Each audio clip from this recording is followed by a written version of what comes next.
John, it's scripture time. I'm reading chapter 27 from the book of Acts out of the King James Bible. And when it was determined that we should sail into Italy, they delivered Paul and certain other prisoners unto one named Julius, the centurion of Augustus's band. And entering into the ship of Adramyttium, we launched, meaning to sail by the coast of Asia, one Aristarchus, a Macedonian of Thessalonica, being with us.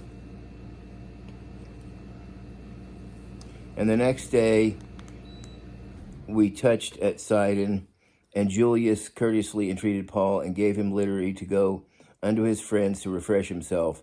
And when we had launched from thence, we sailed under Cyprus, because the winds were contrary.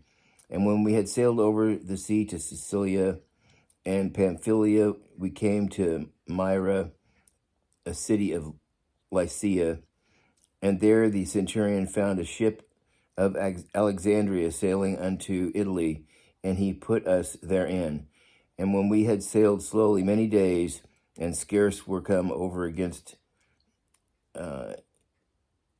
Cnidus, the wind not suffering us, we sailed under Crete over against Salmona. Might be butchering that word. And hardly passing it, came unto the place which is called the Fair Havens, nigh whereunto was the city of Lasea.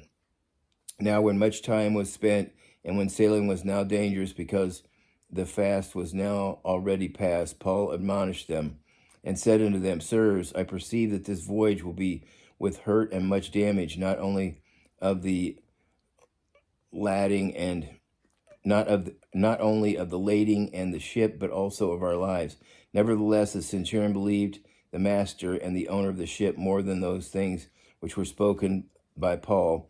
And because the haven was not commodious in winter, or not commodious to winter in, the more part advised to depart thence also, if by any means they might attain to Phoenice,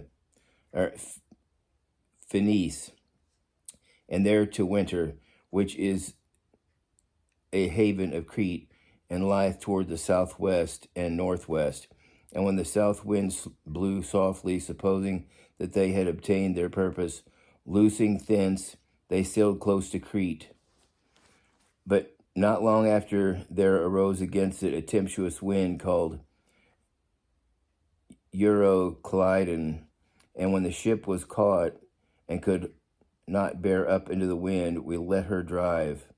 And running under a certain island which is called Clauda, we had much work to come by the boat, which when they had taken up, they used helps undergirding the ship, and fearing lest they should fall into the quicksands, strake sail, and were so were driven.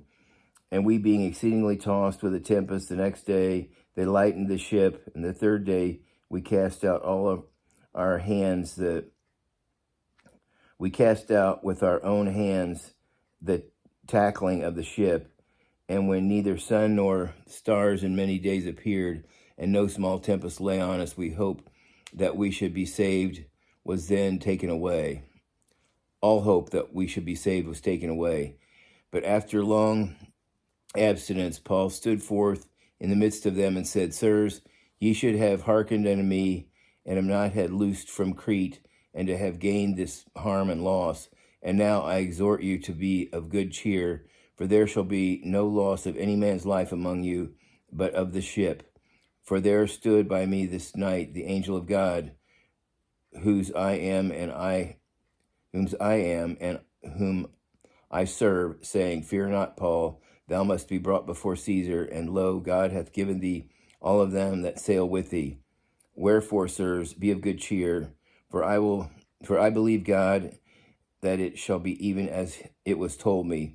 Howbeit we must be cast upon a certain island. But when the 14th night was come, as we were driven up and down in Adria about midnight, the shipmen deemed that they drew near to some country, and sounded and found it 20 fathoms, and then they had gone a little farther and sounded again and found it 15 fathoms. Then, fearing lest we should have fallen upon rocks, they cast forth anchors out of the stern and wished for the day. And as the shipmen were about to flee out of the ship, when they had let down the boat into the sea under the color, as though they would have cast anchors out of the foreship, Paul said to the centurion and to the soldiers, "Except these abide in the ship, ye cannot be saved." Then the soldiers cut off the ropes of the boat and let her fall off. And while the day was coming on, Paul besought them all to take meat, saying, "This day is the 14th day that ye have tarried and continued fasting, having taken nothing. Wherefore I pray you to take some meat, for this is for your health. For there shall not be a hair fall from the head of any of you."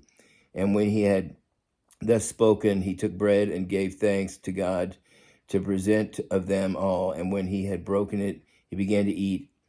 Then were they all of good cheer, and they also took some meat. And we were in all of the ship 216 souls. Oh, that's a lot. 276 people were on there. And when they had eaten enough, they lightened the ship and cast out the wheat into the sea. And when it was day, they knew not the land, but they discovered a certain creek, with a shore, into which they were minded, if it were possible, to thrust in the ship. And when they had taken up the anchors, they committed themselves into the sea, loosed the rudder bands, and hoisted up the mainsail to the wind, and made towards the shore. And falling into a place where two seas met, they ran the ship aground, and the forepart struck fast and remained immovable, but the hinder part was broken with the violence of the waves. And the soldiers' counsel was to kill the prisoners, lest any of them should swim out and escape. But the centurion, willing to save Paul, kept them from their purpose, and commanded that they which could swim should cast themselves first into the sea and get to land, and the rest, some on boards and some on broken pieces of the ship. And so it came to pass that they escaped all safe to the land. Well, that's the end of chapter 27. Until next time, God bless.